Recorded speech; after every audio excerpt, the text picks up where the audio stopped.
और चलिए इस बीच एक और बड़ी खबर आपको बता दें इस वक्त की ये बड़ी जानकारी आपको हम दे रहे हैं। कल से हरियाणा में पूर्ण लॉकडाउन, हरियाणा में पूर्ण लॉकडाउन का ऐलान कर दिया गया है। ये बहुत बड़ी खबर आपको बता रहे हैं इस वक्त की। कल से हरियाणा में संपूर्ण लॉकडाउन का ऐलान किया गया है सरकार की ओर से। कल से हरियाणा में संपूर्ण लॉकडाउन रहेगा, क्योंकि हरियाणा में जिस तरीके से मामले लगातार बढ़ रहे हैं वो सरकार और प्रशासन दोनों के लिए चिंता का सबब बनता जा रहा था। और यही वजह है कि बार बार ये कहने वाली सरकार कि हमारा लॉकडाउन लगाने का किसी तरह का कोई इरादा नहीं है, हम लॉकडाउन पर विचार नहीं कर रहे हैं। अंततः मामले ज़्यादा बढ़ते चले गए, मौत का आंकड़ा भी लगातार बढ़ता चला गया। और अब बड़ी खबर ये सामने आ रही है कि हरियाणा में सरकार ने संपूर्ण लॉकडाउन लगाने का फैसला किया है, जो कल से लागू हो जाएगा। कल से हरियाणा में संपूर्ण लॉकडाउन रहेगा, यानी कि अभी बहुत कुछ छूट दी गई थी लोगों को, लेकिन अब वो छूट भी खत्म कर दी जाएंगी। हालांकि आपको बता दें कि इसमें जो एसेंशियल सर्विसेज हैं और इससे जुड़े जो लोग हैं उनको इसमें ज़रूर छूट दी जाएगी। लेकिन गृह मंत्री अनिल विज ने इस बात की जानकारी दी है। उन्होंने ट्वीट कर कहा है कि हरियाणा में कल से पूर्ण लॉकडाउन रहेगा। 7 दिन के लिए सारे हरियाणा में ये पूर्ण लॉकडाउन लगाने का फैसला सरकार की ओर से लिया गया है। गृह मंत्री अनिल विज ने बाकायदा ट्वीट कर इस बात की जानकारी प्रदेशवासियों को दी है। और ज्यादा जानकारी के साथ हमारे संवाददाता पवन सिवर हमारे साथ जुड़ गए। पवन, दीजिए पूरी जानकारी। जी बिल्कुल, देखिए हरियाणा के गृह मंत्री अनिल विज ने ट्वीट के माध्यम से जानकारी दी है कि प्रदेश में 7 दिन का लॉकडाउन जो है वो पूरे प्रदेश में लगा दिया गया है। और 3 मई तक का पहले लॉकडाउन जो है वो वीकेंड लॉकडाउन लगा हुआ था और 3 मई को सुबह 5 बजे तक के लिए पहले जी पवन बोलिए। इस लॉकडाउन को लगाया गया था, लेकिन अब जो है वो 3 मई सोमवार से लेकर अगला पूरा जो सप्ताह है वो पूरा लॉकडाउन रहेगा। ये हरियाणा के गृह मंत्री अनिल विज ने ट्वीट के जरिए दी है। तो ये एक बड़ी इस वक्त की जानकारी है पूरे हरियाणा के लिए कि हरियाणा अगले हफ्ते पूरा हफ्ता जो है वो लॉकडाउन में बीतने वाला है। जी बिल्कुल। अब पवन, अब तक सरकार लॉकडाउन लगाने से बच रही थी। जब भी सवाल किया जाता था किसी भी सरकार के नुमाइंदे से तो उनका यह जवाब यही रहता था कि हम लॉकडाउन के बारे में नहीं सोच रहे हैं, हम नहीं चाहते हैं कि हमें प्रदेश में लॉकडाउन लगाना पड़े, हमें आर्थिक गतिविधियों को थामना पड़े, हम नहीं चाहते हैं। लेकिन अंततः लॉकडाउन लगाना पड़ा है, यानी कि ये माना जाए कि अब स्थिति कोरोना को लेकर आउट ऑफ कंट्रोल होती जा रही है। हर रोज हम देख रहे हैं कि 13,000 से ज्यादा मामले सामने आ रहे हैं, 100 से ज्यादा लोगों की मौत हो रही है पिछले 24 घंटे के दरमियान। और इस वजह से यह बड़ा फैसला सरकार को हार थक कर लेना पड़ा। जी बिल्कुल, देखिए बड़ा फैसला सरकार को लेना पड़ा है। निश्चित तौर पर लगातार सरकार ये कहती रही, चाहे हम गृह मंत्री की बात करें, मुख्यमंत्री की बात करें, सरकार का एक ही पक्ष था कि आर्थिक गतिविधियों को नहीं रोका जा सकता है और आर्थिक गतिविधियां रोकना ठीक नहीं रहेगा। लेकिन अब सरकार ने 7 दिन के लिए पूर्ण लॉकडाउन पूरे प्रदेश में लागू करने का फैसला किया है। इसकी जानकारी हरियाणा के गृह मंत्री अनिल विज ने अपने ट्वीट के जरिए दी है। जाहिर है कि स्थिति जो है वो बेकाबू होती हुई जो दिख रही है, उसको देखते हुए सरकार ने अब पूरे तरीके से लॉकडाउन का फैसला किया है। हर जगह जिस तरीके से ऑक्सीजन की कमी की बात बार बार सामने आ रही है, अस्पतालों में बेड नहीं मिल रहे हैं, तमाम तरह की स्वास्थ्य सेवा से जुड़ी जो सुविधाएं हैं वो लगातार सामने आ रही है। हालांकि इसके लिए सरकार लगातार प्रयासरत है। सरकार ऑक्सीजन की कमी पूरी करने के लिए लगातार काम कर रही है। तमाम तरह के जो और एहतियाती कदम हैं स्वास्थ्य सेवाओं से जुड़े हुए वो सरकार उठा रही है। लेकिन इसके बावजूद जो है वो जो मामले हैं लगातार हरियाणा में कोविड के वो बढ़ रहे हैं। अगर हम कल की बात करें यानी शनिवार की बात करें, 13,000 का आंकड़ा एक ही दिन में पॉजिटिव मरीजों की संख्या ने पार कर दिया। साथ ही 100 से ज्यादा लोगों की मौत एक ही दिन में कोविड की वजह से हुई है। तो ऐसे में स्थिति को आप समझ सकते हैं कि स्थिति जो है वो लगातार बेकाबू होती जा रही है। और इसी बीच अब हरियाणा के मंत्री अनिल विज की तरफ से ट्वीट के माध्यम से जानकारी दी गई है पूरे प्रदेश में एक सप्ताह यानी 3 मई से लेकर अगले 7 दिन तक पूरे प्रदेश में पूर्ण लॉकडाउन हरियाणा में रहेगा। जी पवन, एक बात हम आपसे जानना चाहेंगे, ये संपूर्ण लॉकडाउन है तो इसमें उम्मीद हम यही करेंगे कि सभी बंद रहेगा, केवल जो एसेंशियल जो सर्विसेज हैं उनको हो सकता है कि उनको जारी रखा जाए पहले की तरह। लेकिन हम ये भी जानना चाहेंगे क्योंकि यूपी में हम देख रहे हैं कि वहाँ पर 3 दिन का लॉकडाउन लगाया गया है, लेकिन उस दरमियान कुछ निजी संस्थान जो हैं वो चालू हैं, वहाँ पर जो एम्प्लॉयज़ हैं वो लगातार वहाँ काम कर रहे हैं, उनको छूट दी गई है। लेकिन क्या हरियाणा में भी ऐसा कोई विचार है कि इस संपूर्ण लॉकडाउन के दरमियान भी आर्थिक गतिविधियां पहले की तरह जारी रहेंगी कुछ पाबंदियों के बीच? देखिए, वीकेंड लॉकडाउन था, यानी जो वीकेंड लॉकडाउन शुक्रवार की शाम को 10 बजे के बाद से और सोमवार सुबह 5 बजे तक के लिए लगाया गया था। उस लॉकडाउन में कई तरह की छूट, कई तरह की राहत जो है वो दी गई थी। और अभी जो अगला 1 सप्ताह का लॉकडाउन जो लगा है, यानी 3 मई से लेकर अगले पूरे सप्ताह के लिए जो लॉकडाउन लगाया गया है, उस लॉकडाउन में क्या क्या छूट जो है वो रहेगी, किन किन चीजों पर जो है वो राहत रहेगी, ये जब एडवाइजरी जारी होगी, यानी जो गाइडलाइन जारी होगी लॉकडाउन की इस वीक में, जो 1 सप्ताह का लॉकडाउन है, उसमें क्या जो है वो खुली रहेगी दुकानें, किस तरह से जो है वो उसको लॉकडाउन को रखा जाएगा, इसके लिए गृह विभाग की तरफ से जो है वो बाकायदा लिखित आदेश जारी किए जाएंगे। उसमें क्लियरली जो है वो ये स्पष्ट किया जाएगा, साफ तौर पर लिखा जाएगा कि किस किस तरह की जो छूट है वो रहेंगी। लेकिन जिस तरीके से अनिल विज ने ट्वीट किया है, उस ट्वीट में उन्होंने एक शब्द का इस्तेमाल किया, पूर्ण लॉकडाउन 7 दिन का रहेगा। इसका मतलब है कि बहुत जरूरी जो चीजें खाने पीने और सब्जियों की बात करें, उन्हीं को छूट रहेंगी और उसके लिए भी समय सीमा जो है वो तय की जाएगी। लेकिन बाकी जो ये लॉकडाउन पूरे तरीके से पूर्ण लॉकडाउन रहेगा। इसी तरीके के संकेत ट्वीट के जरिए गृह मंत्री ने दिए हैं। बहुत शुक्रिया आपका पवन, इस तमाम जानकारी के लिए आपका बहुत बहुत धन्यवाद।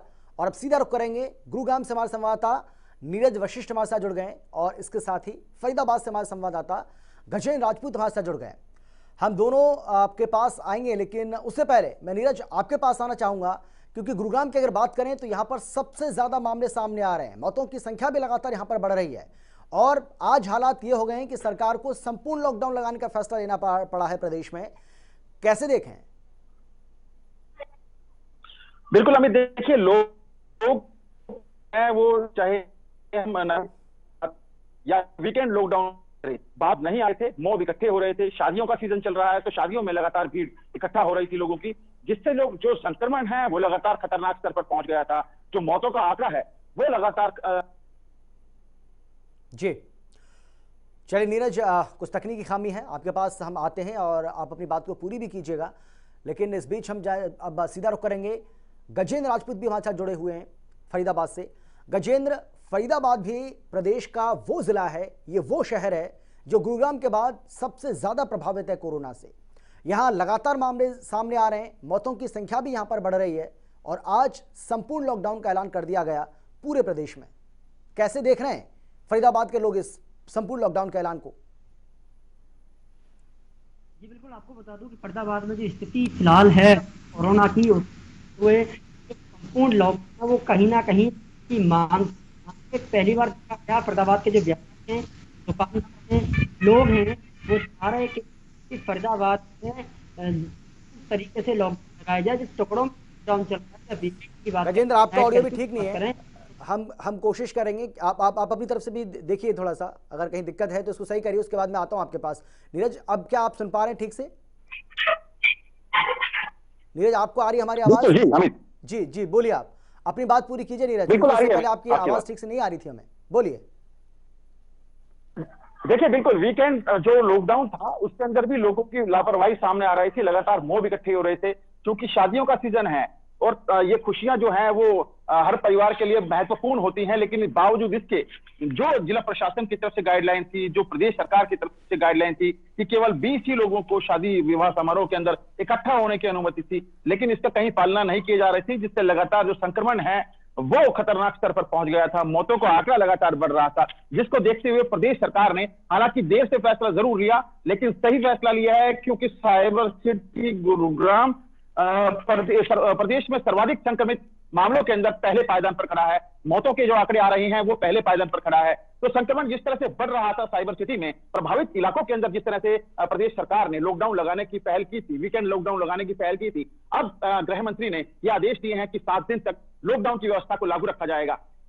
मैं आपको एक बात और बताना चाहता हूं कि रेमडेसिविर के इंजेक्शन की कालाबाजारी भी साइबर सिटी गुरुग्राम के अंदर बेनकाब हुई है, जिसको कि ड्रग विभाग ने और सीआईडी विभाग ने इसका खुलासा किया है। 3 लोगों को इसमें गिरफ्तार भी किया गया है। जिसमें तीनों के तीनों जो ये कर्मचारी हैं, ये नामी अस्पतालों के, जिसमें एक नारायण हॉस्पिटल है, एक मैक्स हॉस्पिटल है, ये यहाँ पे काम कर रहे थे और लगातार ऐसे संक्रमित परिजनों के टच में थे। 45,000 रुपए तक ये रेमडेसिविर के जो इंजेक्शन थे ये इनको मुहैया करा रहे थे। तो टाइम टाइम पर इस तरह की रेड भी अंजाम दी जा रही है, लेकिन बावजूद इसके लगातार संक्रमण बढ़ रहा था, जिसके चलते प्रदेश सरकार को आज लॉकडाउन जैसा फैसला लेना पड़ा। जी बिल्कुल। नीरज आप बने हमारे साथ, एक बार फिर से आपके पास आएंगे हम। गजेंद्र राजपूत का हम रुख करेंगे। गजेंद्र, अब आप अपनी बात पूरी कर सकते हैं अगर आपकी ऑडियो ठीक है तो।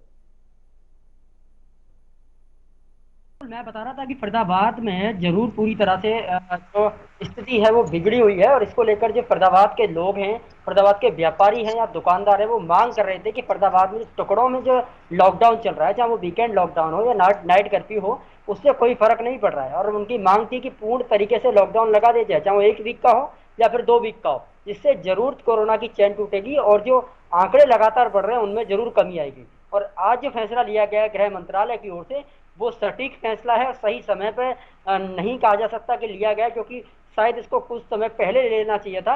आंकड़े बहुत ज़्यादा फरीदाबाद में बढ़ चुके हैं और स्थिति अब कहीं ना कहीं जो बेकाबू है फरीदाबाद में, धीरे धीरे अगर काबू में आ सकती है। इस हफ्ते जो चैन टूटेगी और हो सकता है कि अगले हफ्ते जो अगर वीकेंड रहा या फिर पूरा वीक का लॉकडाउन रहा तो जरूर स्थिति फरीदाबाद में काबू में आ सकती है। जी बिल्कुल, बिल्कुल सही कहा आपने गजेंद्र। लेकिन फरीदाबाद में जो मामले बढ़ रहे हैं उसमें आप बता रहे हैं कि लोग जो है वो लापरवाही बरत रहे हैं। वीकेंड लॉकडाउन के दरमियान भी ये देखने को मिला है कि लोग सतर्कता नहीं बरत रहे थे, और जब पता है कि लॉकडाउन है तो घरों से बाहर नहीं निकलना है। उसके बावजूद भी हमने देखा कि कई जगह लोग घरों से बाहर निकल रहे थे और तमाम तरह के बहाने भी उनके पास रहते हैं जब उनसे आप बात करते हैं तो। कहते हैं कि फरीदाबाद की स्थिति की बात यह है कि फरीदाबाद एक इंडस्ट्रियल टाउन है और यहाँ पर सबसे ज़्यादा औद्योगिक क्षेत्र है, औद्योगिक इकाई है यहाँ पर। उस वजह से लोगों का निकलना यहाँ पर स्वाभाविक है, क्योंकि जब उनकी औद्योगिक इकाइयाँ खुली हुई हैं तो उनको नौकरी पेशे के लिए जाना होगा। नौकरी पेशे के लिए जाएंगे तो बाज़ारों में भी स्वाभाविक है कि अपना सामान खरीदने जाएंगे, और इस वजह से वो लगातार उनका आवागमन जो था वो घर से बाहर लगा हुआ था। अब इस लॉकडाउन में अगर इंडस्ट्री बंद हो जाएगी कुछ समय के लिए तो स्वाभाविक है कि फिर बाजार भी कोई लिमिटेड समय के लिए खोले जाएंगे, जैसे कि सुबह 7 बजे से 11 बजे तक। तो उसी समय पर कुछ ही लोगों को इजाज़त होगी बाज़ारों में आने की, इंडस्ट्री में लोग नहीं जाएंगे, तो कम संख्या में लोग घरों से बाहर निकलेंगे और जो संक्रमण की गति है उसमें ज़रूर ब्रेक लगेगी। और जो लोग चाह भी रहे थे कि उनके ऊपर पाबंदी लगे तभी वो इसका पूरी तरह से पालन कर सकते हैं, अन्यथा वो कहने से बिल्कुल भी नहीं रुकने वाले। बिल्कुल। गजेंद्र आते हैं आपके पास। नीरज, मैं अब आपके पास आना चाहूँगा। उम्मीद करें कि ये जो संपूर्ण लॉकडाउन लगाया गया 7 दिन के लिए, लोग इसका ठीक से पालन करेंगे और सरकार को आगे नहीं बढ़ाना पड़ेगा।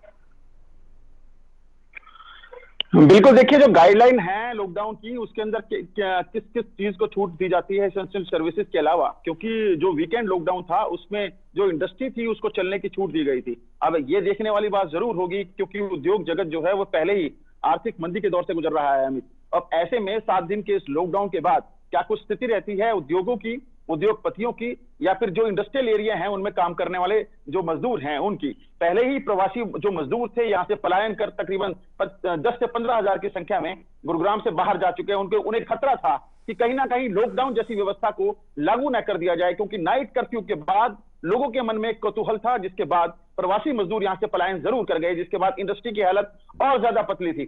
अब इस लॉकडाउन की व्यवस्था के अंदर जो कि अगले 7 दिन के लिए लगाया गया है, इसके अंदर ये देखने वाली बात जरूर होगी कि एसेंशियल सर्विसेज के अलावा क्या इंडस्ट्री को छूट दी जाती है, क्या उनको चलने तक की अनुमति दी जाती है। हालांकि साइबर सिटी गुरुग्राम में कल भी 4000 से ज्यादा केसेस दर्ज किए गए हैं और लगातार जो संक्रमण बढ़ रहा है उससे मौतों का आंकड़ा भी बढ़ रहा है। अस्पतालों में जो व्यवस्था है वो नाकाफी साबित होती जा रही है। ऑक्सीजन की जो व्यवस्था है उसको जिला प्रशासन पूर्णतः जो है वो सुनिश्चित नहीं कर पा रहा है कि अस्पतालों को दिया जाए। जो वहां पे लोग खड़े हैं, जरूरतमंद लोग खड़े हैं, मजबूर लोग खड़े हैं, जिनके की पेशेंट उनके घर पे हैं, उनको ऑक्सीजन की जरूरत है, उसकी सुनिश्चित नहीं कर पा रहा है। तो अब ऐसे में 1 हफ्ते के लॉकडाउन के बाद क्या कुछ व्यवस्थाएं बदलती हैं और कितनी इस कड़ी को हम तोड़ पाते हैं, यह जरूर देखने वाली बात होगी। जी बिल्कुल। लेकिन नीरज, क्योंकि मुझे याद है कि आपने एक रिपोर्ट दिखाई थी जिसमें आपने बताया था कि लोग स्वतः लॉकडाउन लगा रहे हैं, यानी कि वो खुद से ही चाहते हैं कि अपनी दुकानों को बंद रखें, घर से बाहर ना निकलें और संक्रमण के इस चेन को तोड़ने का काम करें। यानी ये माना जाए कि जो सरकार ने फैसला लिया है इसका लोग स्वागत करेंगे।